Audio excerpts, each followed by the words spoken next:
power downstairs to stay away from this. Do I need a microphone?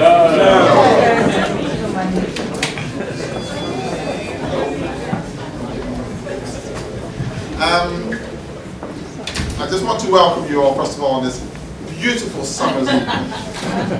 Don't say that Ben Uri doesn't know how to switch the weather. We moved in here on a 3-year lease. I think we moved in April or May, probably around really about this time, in 2002.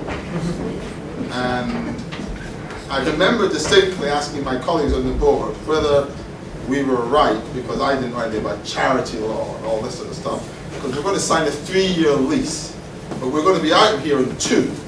So what happens, I mean, am I liable, are we liable personally for this other year if we don't let it? And we had this whole discussion, and then we probably got a lawyer involved, and that's my lawyer. And basically the answer was that no, apparently that if you do sign in good faith, and you do commit the charity to expense in good faith, and it can be justified in good faith, and you don't use it, then you're not personally liable. You don't get struck off or hung or anything else. And as those who know me a little bit well, or better than others, know that the one thing that I used to be quite good at, which was arithmetic, which I clearly, since I've been involved in the museum, I'm completely useless at arithmetic. Okay, I'm not that religious. Basically, the 2 years has now turned out to be 11 years, which is actually 9 years too long as far as we're concerned.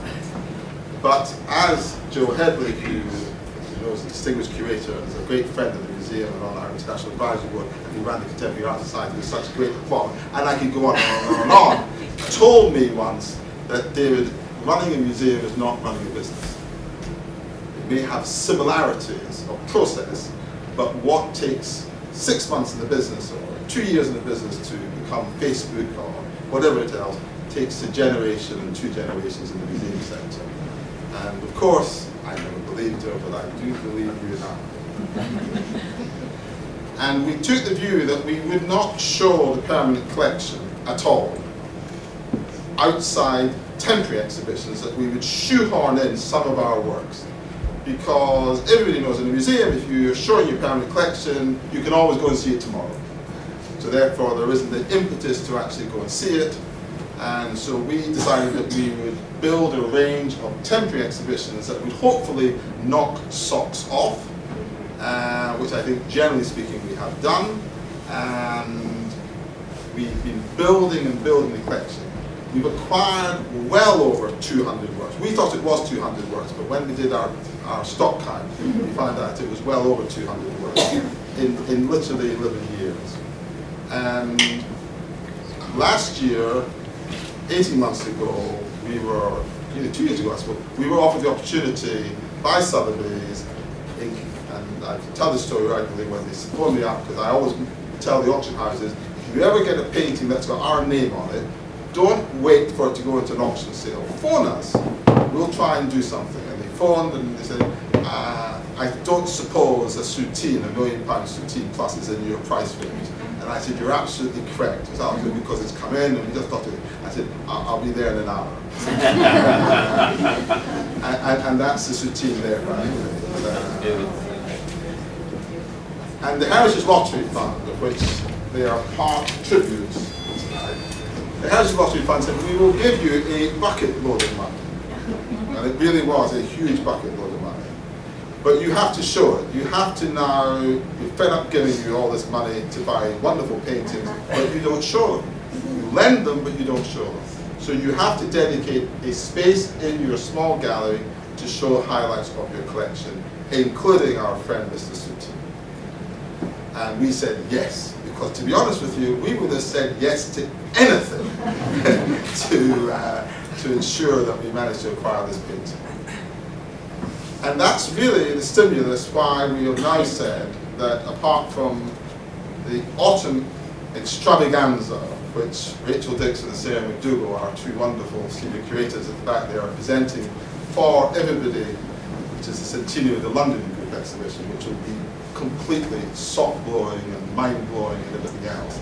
Apart from that one exhibition, there will be a permanent space for highlights of the collection in this temporary home until we have a larger building in the right location, where instead of having 14 out of 1,300, we'll have 140 or 130 or 140 out of 1,400. The works around you are spectacular. We make no apologies for choosing some of the best works, but we have chosen them all for one particular theme. Each one of these have been, in majority terms, funded by the HLF, the Art Fund, and the V&A Purchase Grant Fund.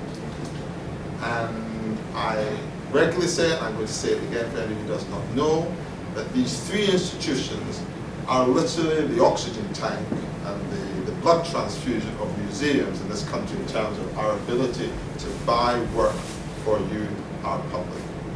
We simply could not do it without them. Equally, we couldn't do it without all our private supporters who then make the difference up.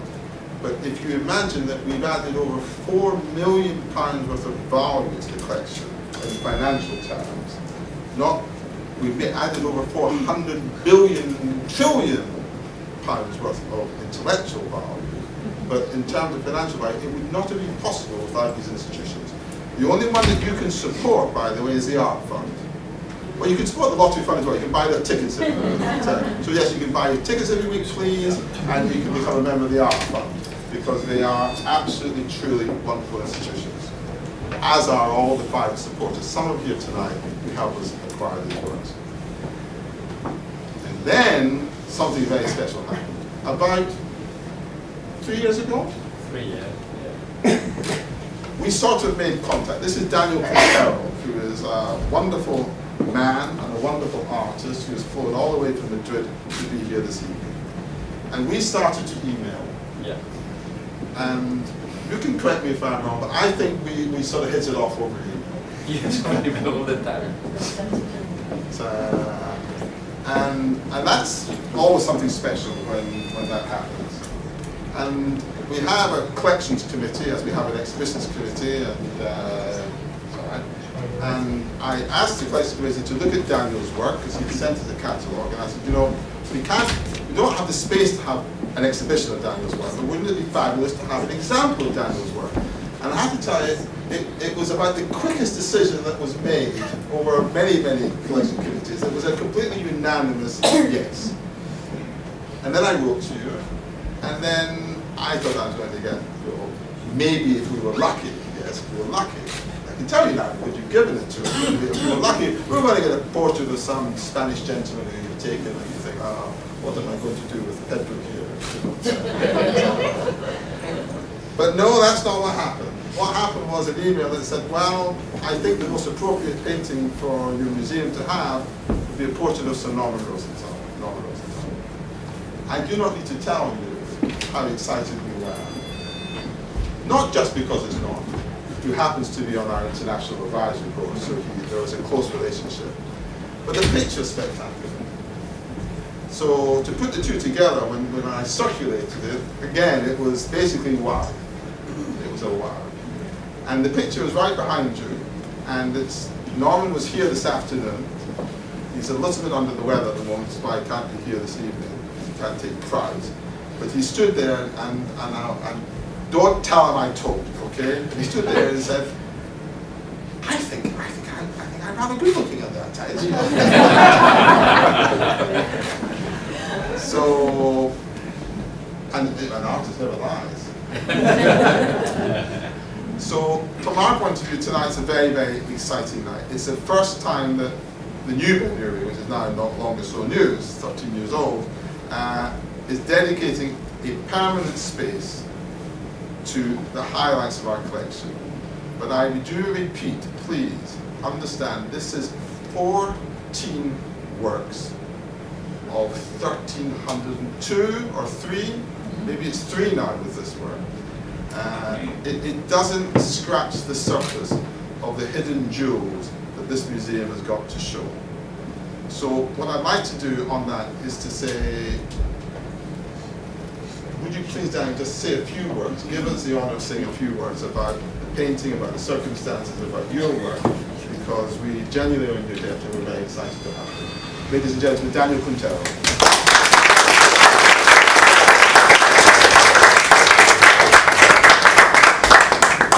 Thank you.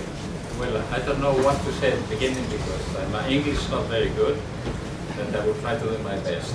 I have something written here. I don't know if I'm going to use it, but that painting, like other paintings I have done, portraits, they always look their way. I mean, I did it in 1996. Not because I knew Norman Rosenthal. My wife Jane knew Manuela Mena, her wife. And they came home one day because they need certain help for her daughter Eva to go to an international school. As Jane, my wife, is a specialist in education, international education, she helped. And then they came home. I didn't know anything about Norman, not what he was, nor what he did. But I was very impressed by the daughter, actually, because she sat down for an hour, dressed with the velvet, 2 years old, dressed in velvet, a kind of red velvet, with an embroidery collar. Beautiful girl that stayed like that for an hour. Not the shot. For an hour without moving. And that made me, well, I took immediately the day of painting her and used it as a model. I asked the father, and I did it. Then later, Norman started talking about art, and then I was surprised by the intelligence and the way he took me by surprise, really. And then I decided and asked him to do his portrait, because that's one of the things I do more. Okay. We always get the portrait with it's one of my line in painting. I would say we continue like Goya. Goya painted everything, but in the end he still went painting portrait, or doing portrait. Although he did the Black Period and all that, this is exactly the same for me. It's not Goya, but I like to do portray people I like, or people that came into my way.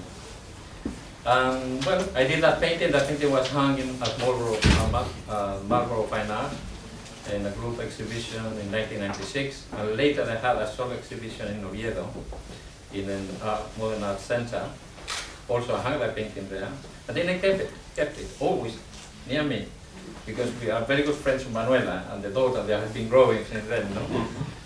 And well, then we got in touch, and the painting came. I mean, the first idea, boom, Norman, that's the place, this is the house, that home.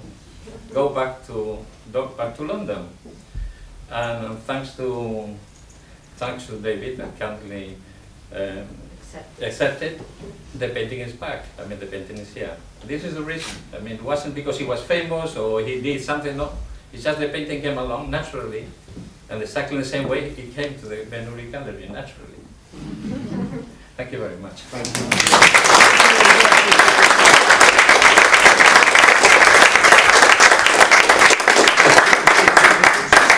Sarah McGregor, our curator, who curated this excerpt, and also created downstairs, has got something for you. I'd like to present you with honorary membership of the Ben Uri Museum before we're really delighted and grateful for what Thank you. Thank you.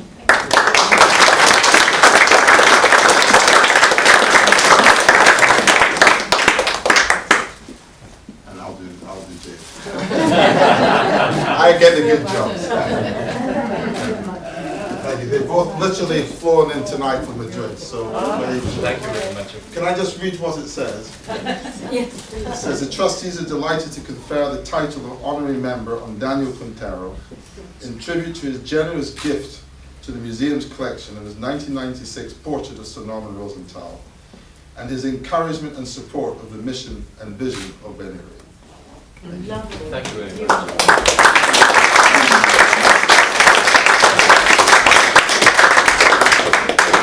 And And the rest is for you to enjoy and to make sure that you buy lots of catalogs and you become friends and you make huge donations and all the rest. Okay, thank you very much.